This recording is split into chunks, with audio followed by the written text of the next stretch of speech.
2016년 강원도 강릉의 깊은 산속 햇살이 숲을 뚫고 희미하게 비추는 가운데 캠핑 장비를 든 젊은이들이 웃고 떠들며 걷고 있다. 그들 중 한 명이 넘어져 무성한 덤불 속으로 굴러떨어진다. 그는 짜증을 내며 몸을 일으키려다 무언가 딱딱한 것에 손을 짚고 멈칫한다. 덤불을 걷어내자 흙에 반쯤 묻힌 빛바랜 해골이 드러난다. 젊은이의 눈이 경악으로 커지고 비명이 숲의 정적을 깨뜨린다. 잠시 후 그들은 서로의 공포를 확인하며 주변을 더 살핀다. 또 다른 해골, 그리고 또 다른 해골. 그들의 눈앞에 펼쳐진 것은 한두 개가 아니었다. 이내 그들은 덤불 속에 무참하게 흩어져 있는 9구의 유골을 발견하게 된다. 그 소식은 삽시간에 전국을 뒤흔들고 5년 전 강릉 일가족 동반 실종 사건으로 알려진 미제 사건을 다시 수면 위로 끌어올린다. 화면은 2001년 비에 젖은 강릉의 외딴 전원주택으로 전환된다. 빗속을 뚫고 경찰차들이 들이닥치고 젊고 열정적이었던 형사 김세준 40대, 현재는 은퇴. 이 조심스럽게 문을 연다. 집 안은 텅 비어 있었지만 식탁 위에는 아직 따뜻한 김이 나는 식사가 그대로 놓여 있고 신발장에는 신발들이 가지런히 놓여 있었다. 자동차는 차고에 있었고 모든 소지품들은 제자리에 있었다. 마치 모두가 잠시 외출이라도 나간 것처럼 모든 것이 완벽하게 정돈되어 있었다. 그러나 9명의 흔적은 그 어디에도 없었다.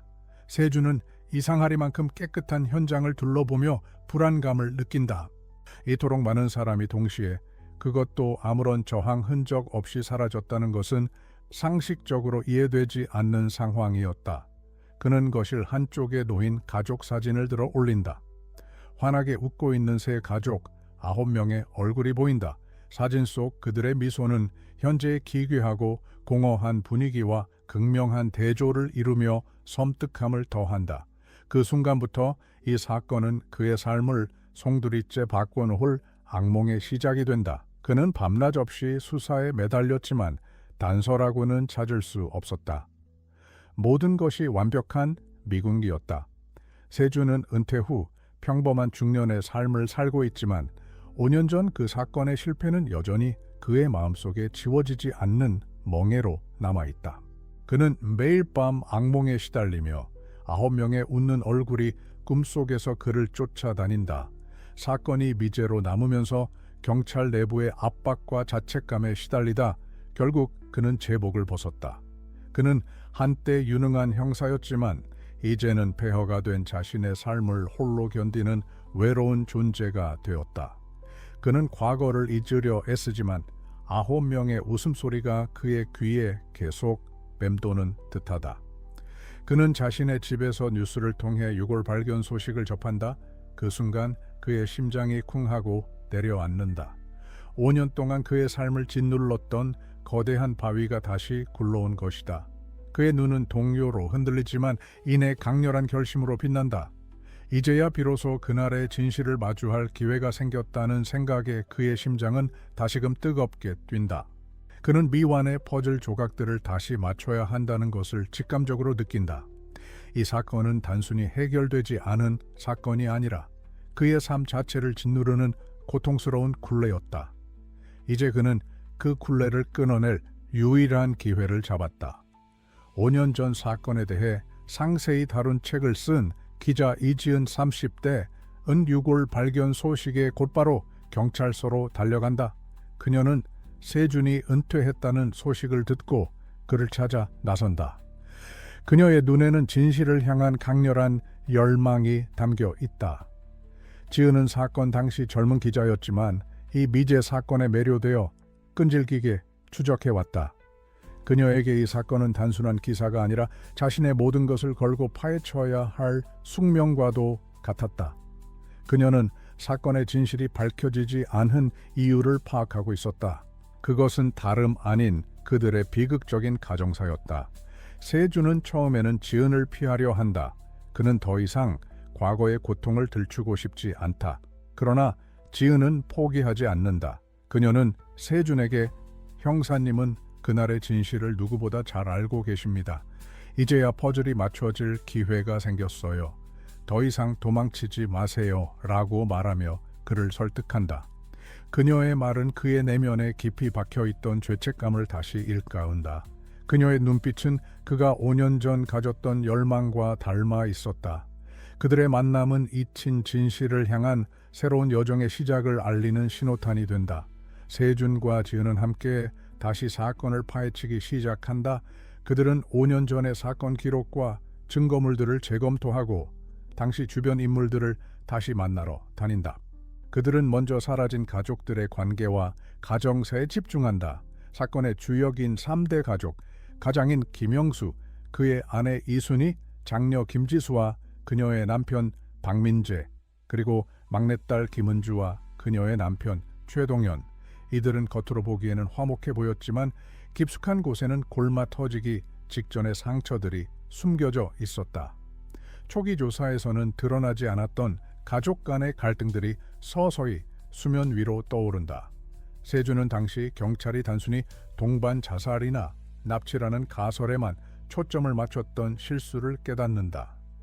그는 지은과 함께 이 가족들의 복잡한 관계도를 파헤치고 사소해 보였던 증언들 속에서 새로운 단서들을 찾아낸다.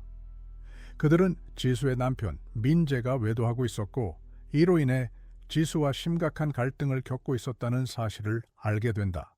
이 사실은 단순히 가족 문제를 넘어 사건의 동기가 될 수도 있었다. 또한 막내딸 은주의 남편 동현이 그에게 도박 빚을 지고 있었다는 것도 밝혀진다. 그는 장인인 영수에게 빚을 해결해 달라고 여러 차례 요구했으나 거절당했고 이로 인해 극심한 경제적 압박에 시달리고 있었다. 이들은 이 두 가지 갈등이 사건 당일 한자리에서 터져 나오지 않았을까 하는 의심을 품게 된다. 지은은 이들의 사생활을 끈질기게 추적하며 당시 가족들의 심리 상태를 분석하는 기사를 쓰기 시작한다. 그녀의 기사는 대중의 관심을 다시 불러일으키고 세준의 조사에 새로운 동력을 제공한다. 두 사람은 사건 당시 가족들과 교류가 잦았던 이웃들을 다시 찾아간다. 한 이웃은 사건 발생 며칠 전 영수의 집에서 심하게 싸우는 소리를 들었다고 증언한다. 특히 내가 당신 때문에 내 인생을 망쳤다는 젊은 남자의 외침과 조용히 해 애들 듣는다는 여자의 목소리를 또렷이 기억하고 있었다. 이 증언은 당시 경찰 조사에서는 중요하게 다뤄지지 않았던 부분이었다. 세준은 이 증언을 토대로 그날 밤 무슨 일이 있었는지 재구성하기 시작한다. 세준과 지은은 3대 가족의 재산 관계를 조사한다. 그들은 영수가 생전에 막대한 부동산을 소유하고 있었고 막내딸 은주와 사위 동현에게는 유산을 한 푼도 물려주지 않겠다고 공언했다는 사실을 발견한다. 이는 동현의 도박빚 문제와 맞물려 강력한 범죄 동기가 될 수 있었다.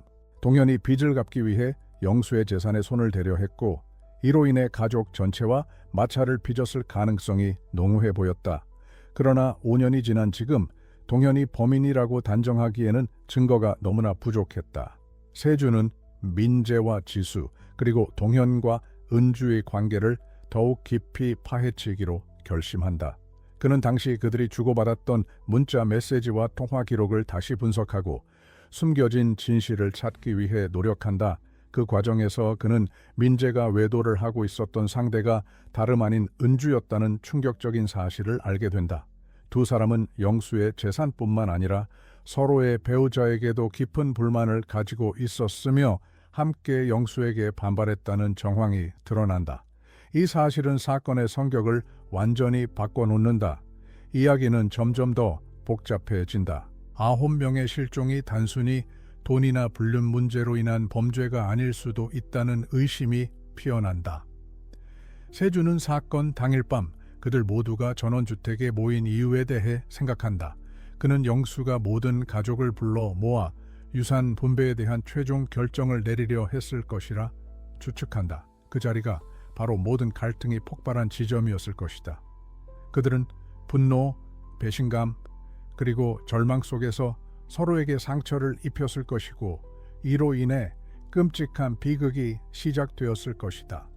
세준과 지은은 그들이 마지막으로 목격된 장소인 전원주택 근처를 다시 조사한다. 그들은 집 주변에 숨겨진 작은 창고를 발견한다. 창고 안에는 낡은 삽과 괭이가 놓여 있었다. 5년 동안 아무도 손대지 않은 듯 먼지가 쌓여 있었지만 괭이 날에는 미세한 흙과 풀잎 자국이 남아 있었다. 이 작은 흔적은 누군가 이 도구들을 사용했다는 것을 의미했다. 그러나 그들이 이것을 사용한 목적이 무엇인지는 여전히 미궁이었다. 과연 이 도구들이 끔찍한 진실과 관련이 있을까? 세준은 당시 수사 자료에서 간과되었던 한 가지를 떠올린다. 영수가 소유했던 광활한 임야. 그 땅은 집에서 차로 30분 정도 떨어진 곳에 있었으며 그곳으로 통하는 길은 거의 사용되지 않는 외진 곳이었다. 세준은 직감적으로 그곳이 유골이 발견된 숲과 가까울 것이라고 생각한다. 지은은 곧바로 지도를 통해 위치를 확인하고 그곳이 유골이 발견된 지점과 불과 500m 떨어진 곳임을 밝혀낸다. 이 사실은 사건의 진실이 단순히 집 안에서 일어난 일이 아니며 그들이 직접 숲으로 이동했음을 암시한다. 세준과 지은은 숲으로 향한다. 그들은 유골이 발견된 곳에서 얼마 떨어지지 않은 곳에서 흙이 파헤쳐진 흔적을 발견한다. 마치 급하게 묻고 간 듯한 흔적이었다. 그들은 흙을 파헤치고 낡은 가방과 함께 찢어진 가족 사진 몇 장을 발견한다. 사진 속에는 영수, 지수, 민재 그리고 은주의 얼굴이 보였다. 그들은 마치 증거를 인멸하려는 듯 찢겨져 있었다. 그러나 그 와중에도 한 가지가 눈에 띄었다. 사진 속 영수의 표정은 여전히 무덤덤했지만 다른 이들의 표정에는 분노와 슬픔 그리고 공포가 서려 있었다. 그들은 이 가방과 사진이 사건의 열쇠를 쥐고 있을 것이라 확신한다. 지은은 가방 안에서 낡은 수첩 하나를 찾아낸다. 수첩에는 동현의 필체로 보이는 메모가 빼곡히 적혀 있었다. 빚, 돈, 영감, 그리고 지수와 민재. 메모는 파편적이었지만 동현이 영수의 재산을 노리고 민재와 은주를 포섭하려 했다는 정황이 고스란히 담겨 있었다. 그리고 가장 마지막 페이지에는 내가 사랑하는 사람을 위해 끝을 내야 한다는 섬뜩한 글귀가 적혀 있었다. 이 글귀는 그들의 가설에 무게를 더한다. 세준과 지은은 동현이 이 모든 것을 계획했을 것이라고 생각한다. 그는 가족들을 모두 죽이고 유산을 독차지하려 했으나 예상치 못한 변수가 발생하여 일이 틀어졌을 가능성이 높았다. 그들은 동현이 유일한 생존자일 것이라 믿는다. 그의 시신이 발견되지 않았다는 사실은 그가 아직 살아있다는 가장 유력한 증거였다. 세준은 5년 전 동현의 행방을 조사했던 기록들을 다시 살펴본다. 동현은 사건 이후 아무런 연락도 없이 사라졌다. 그리고 그의 지인들은 그가 해외로 떠났다고 믿고 있었다. 그들은 동현의 지인들을 다시 만나 그가 해외로 떠난 것에 대한 자세한 이야기를 듣는다. 그러나 그들의 증언에는 모순이 있었다. 동현의 여권에는 출국 기록이 없었다. 이는 동현이 해외로 떠난 것이 아니라 어딘가에 숨어 있거나 혹은 이미 사망했을 수도 있다는 것을 의미했다. 세준은 동현이 살아있다면 반드시 영수의 재산을 노리고 다시 나타날 것이라 확신한다. 그는 지은과 함께 동현이 숨어 있을 만한 곳들을 추적하기 시작한다. 그들은 동현의 고향을 방문하고 그가 마지막으로 머물렀던 여관을 찾아낸다. 여관 주인은 동현이 5년 전 이곳에 머물렀지만 며칠 후 돌연 사라졌다고 증언한다. 그리고 그는 동현이 항상 술에 취해 중걸거렸던 한 가지를 기억하고 있었다. 그날 그 숲에 모두가 있었다. 이 증언은 세준에게 큰 충격을 안겨준다. 동현이 그날 밤 숲에 있었고 끔찍한 진실을 목격했을 가능성이 높아 보였다. 하지만 동시에 그가 진범이 아닐 수도 있다는 새로운 의문을 불러일으킨다. 세준은 다시 처음으로 돌아가기로 결심한다. 그는 5년 전 사건의 첫 번째 신고자인 영수의 이웃을 찾아간다. 그 이웃은 영수 가족이 사라지기 전날 밤 그들의 집에서 들렸던 이상한 소음에 대해 증언한다. 쿵쿵 하고 무언가 무거운 것이 바닥에 떨어지는 소리가 들렸어요. 그리고 뒤이어 흐느끼는 소리도 들렸죠. 나는 부부 싸움인 줄 알고 그냥 넘겼는데.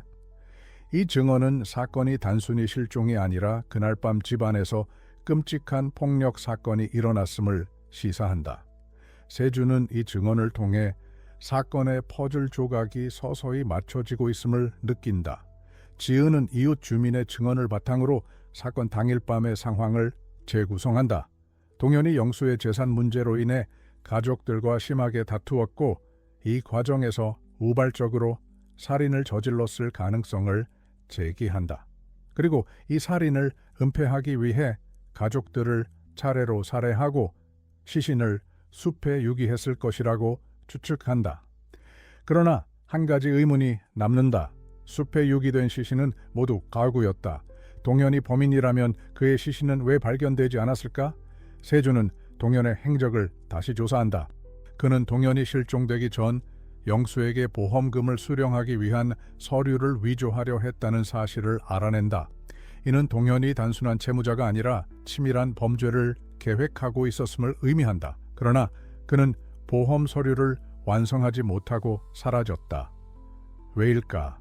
세준은 그 이유가 사건 당일 밤에 있었던 예상치 못한 변수 때문일 것이라 생각한다. 그는 그 변수가 무엇인지 알아내야 한다. 이때 지은은 5년 전 동현의 주변 인물들을 취재하다가 그의 친형인 최동욱이라는 인물의 존재를 알게 된다.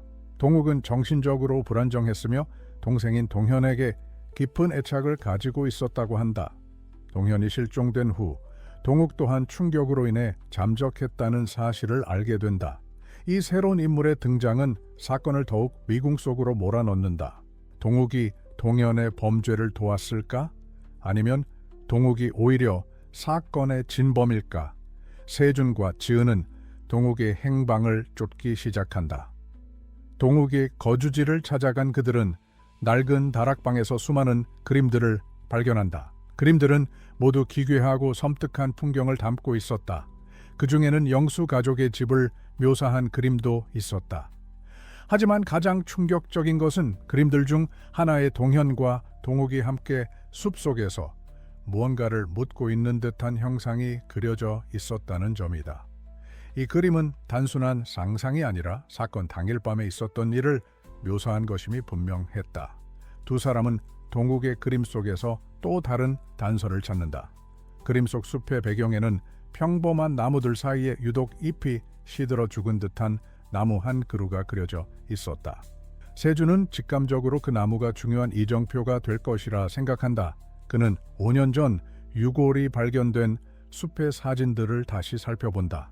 그리고 사진 속에서도 똑같이 생긴 잎이 시들어 죽은 나무를 찾아낸다. 그들은 즉시 그 나무가 있는 곳으로 달려간다. 나무 아래에는 흙이 파헤쳐진 흔적이 있었다. 그들은 낡은 삽을 이용해 흙을 파헤친다. 흙 속에는 낡은 가방이 묻혀 있었다. 가방 안에는 동현의 지갑과 함께 그의 마지막 편지가 들어 있었다. 편지에는 동현이 영수의 재산을 노리고 범죄를 계획했음을 고백하는 내용이 담겨 있었다. 그리고 그는 자신이 이 모든 일을 저질렀다고 자백했다. 이 편지는 세준과 지은이 추적해왔던 모든 가설들을 뒷받침하는 강력한 증거였다. 그러나 그 편지의 끝에는 놀라운 반전이 기다리고 있었다. 하지만 나는 그들을 모두 죽이지 않았다. 나는 오직 영감만을 죽이려 했다. 나머지는 형이 했다. 형은 나를 위해 모두를 죽였다. 그리고 나도 죽이려 했다. 이 충격적인 내용은 동현이 단독 범인이 아니었음을, 그리고 그의 친형인 동욱이 사건의 배후에 있었음을 시사한다. 동현은 형의 기괴한 집착과 계획의 희생양이 된 것이다.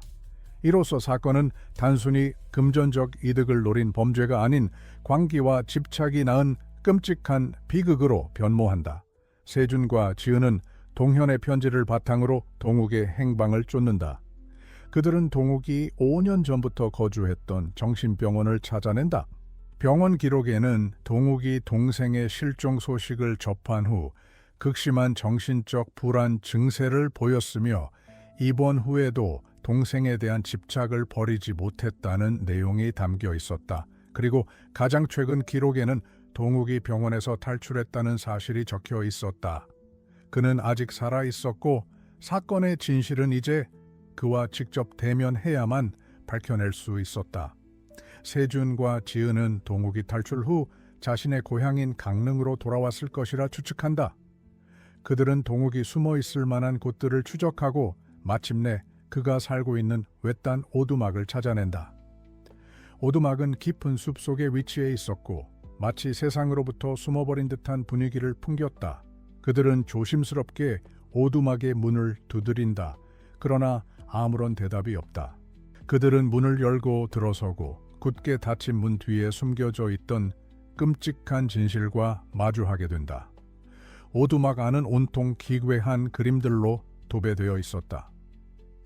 끔찍한 표정의 사람들이 그려진 그림들, 그리고 숲속에서 유골들이 발견된 장면을 묘사한 그림들. 그들의 눈은 공포와 혼란으로 흔들린다. 그림 속 인물들의 표정은 고통과 절망으로 일그러져 있었고 그들의 눈에는 죽음의 공포가 서려 있었다. 이 그림들은 단순한 예술 작품이 아니었다. 그것은 사건 당일 밤 그곳에서 벌어졌던 모든 비극을 담고 있는 증거물이었다. 그때 오두막 안쪽에서 인기척이 느껴진다. 세준과 지은은 조심스럽게 안쪽으로 걸어 들어간다. 낡은 침대 위에 웅크리고 앉아있는 한 남자가 보인다. 그는 깡마르고 눈은 광기로 가득 차 있었다. 그는 바로 최동욱이었다. 그는 손에 칼을 든 채 중얼거리고 있었다. 내가 그들을 구원해 줬다. 모두가 고통받고 있었으니까. 그의 목소리는 섬뜩하리만치 차분했다. 세준은 동욱에게 조심스럽게 다가선다. 세준은 동욱에게 왜 그랬습니까? 왜 당신의 동생을 포함한 모든 가족을 죽였습니까? 라고 묻는다. 동욱은 광기 어린 눈으로 세준을 바라보며 아니, 나는 그들을 죽인 게 아니야. 나는 그들을 구원해 준 거야. 라고 소리친다. 그는 5년 전에 그날 밤 동생 동현이 영수의 재산을 노리고 계획적으로 가족들에게 수면제를 먹였다는 사실을 밝힌다. 하지만 동현이 가족들을 죽이는 데 주저하자 동욱은 직접 나서서 모든 일을 끝냈다고 고백한다. 그는 동생이 죄책감에 시달리는 것을 원치 않았던 것이다. 동욱은 미친 듯이 웃으며 그들은 모두 지옥에 살고 있었어. 돈과 배신, 증오로 가득 찬 지옥에서 내가 그들을 구원해 준 거라고 라고 외친다. 그는 동생 동현의 사랑을 독점하기 위해 그리고 그들의 고통을 끝내주기 위해 이 끔찍한 짓을 저질렀다고 말한다. 그의 눈에는 동생에 대한 광적인 집착과 왜곡된 사랑이 가득했다. 그의 행동은 단순한 범죄를 넘어선 비극적인 인간관계의 파탄과 정신적 질환이 낳은 결과였다. 세준은 하지만 당신의 동생도 죽었지 않습니까? 당신은 그를 죽이려 했지 않습니까? 라고 묻는다. 동욱은 그 질문에 침묵한다. 잠시 후 그의 눈에서 눈물이 흐른다. 동현이가 나를 이해하지 못했어. 그는 내가 미쳤다고 했어.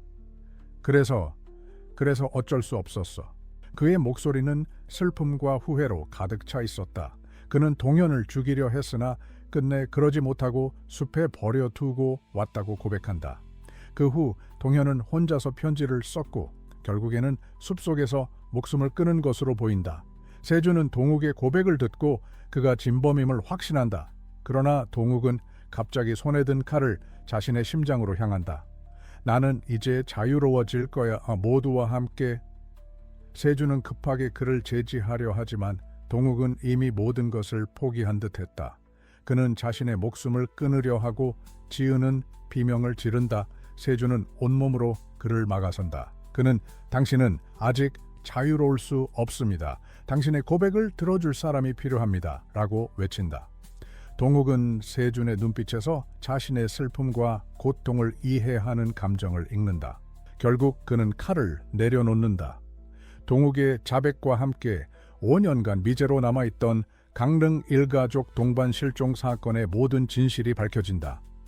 세준은 그의 진술을 토대로 사건을 재구성하고 동현의 편지와 동욱의 그림들을 증거로 제출한다. 검찰은 동욱을 살인 및 시신 유기 혐의로 기소하고 동욱은 법정에서 자신의 죄를 모두 인정한다. 그는 영수의 재산 문제를 둘러싼 갈등과 동생에 대한 광적인 집착이 낳은 비극적인 결말을 담담하게 증언한다. 사건은 종결되었지만 세준의 마음속에는 여전히 무거운 감정이 남아있다. 그는 자신이 5년 전에 놓쳤던 작은 단서들을 회상하며 자책한다. 만약 그때 그가 가족 관계를 더 깊이 파고들었다면, 동욱의 존재를 조금 더 일찍 알아냈다면 동현의 죽음은 막을 수 있었을지도 모른다는 생각에 괴로워한다. 그러나 그는 마침내 사건을 해결했고 9명의 영혼에게 진실을 전해주었다는 사실에 작은 위안을 얻는다. 그의 얼굴에는 그동안 짓눌러왔던 실패의 그림자 대신 희미한 평온이 깃든다. 지은은 이 사건의 전말을 담은 기사를 쓴다. 그녀의 기사는 단순히 범죄 사실을 전달하는 것을 넘어 인간의 내면에 숨겨진 광기와 욕망, 그리고 가족이라는 이름 아래 벌어진 비극을 심도 있게 다룬다. 그녀의 글은 대중에게 깊은 울림을 주고 이 사건을 단순한 미스터리 스릴러가 아닌 인간 본성에 대한 고찰로 승화시킨다. 그녀는 세준에게 형사님 덕분에 진실을 밝힐 수 있었어요. 이제 형사님의 영혼도 자유로워졌으면 좋겠어요. 라고 말하며 그를 위로한다. 세준은 지은의 위로를 받으며 자신의 삶을 다시 한번 돌아본다. 그는 이제 과거의 실패에 얽매이지 않고 새로운 삶을 시작할 수 있다는 희망을 품는다. 그는 더 이상 밤마다 악몽에 시달리지 않는다. 9병의 웃는 얼굴은 더 이상 그를 쫓는 유령이 아니라 그가 지켜냈어야 할 소중한 영혼들로 기억된다. 그는 자신을 파괴했던 그림자로부터 벗어나 햇살 아래로 걸어 나온다. 사건이 해결된 후 세준과 지은은 강릉의 숲을 다시 찾아간다. 이제는 더 이상 공포의 장소가 아닌 9명의 영혼이 잠들어 있는 평온한 곳이었다. 그들은 조용히 꽃 한 다발을 내려놓고 그들의 안식을 빌어준다. 숲을 떠나며 세준은 지은에게 이제는 더 이상 쫓지 않아도 되겠지 라고 말하고 지은은 고개를 끄덕인다. 그들의 눈빛에는 진실이 밝혀낸 슬픔과 함께 미제 사건을 해결했다는 작은 성취감이 교차한다. 마지막으로 카메라는 그들이 떠난 후 숲속에 놓인 꽃다발을 비춘다. 바람이 불고 꽃집 하나가 떨어져 흙 위로 굴러간다. 진실은 결국 드러났지만 그로 인한 상처와 슬픔은 영원히 남을 것이다. 이 이야기는 인간의 어두운 내면을 탐구하며 가족이라는 가장 안전한 울타리가 어떻게 가장 끔찍한 비극의 무대가 될 수 있는지를 보여준다. 그리고 진실을 향한 끈질긴 추적이 상처 입은 영혼을 어떻게 구원하는지 보여주며 끝이 난다.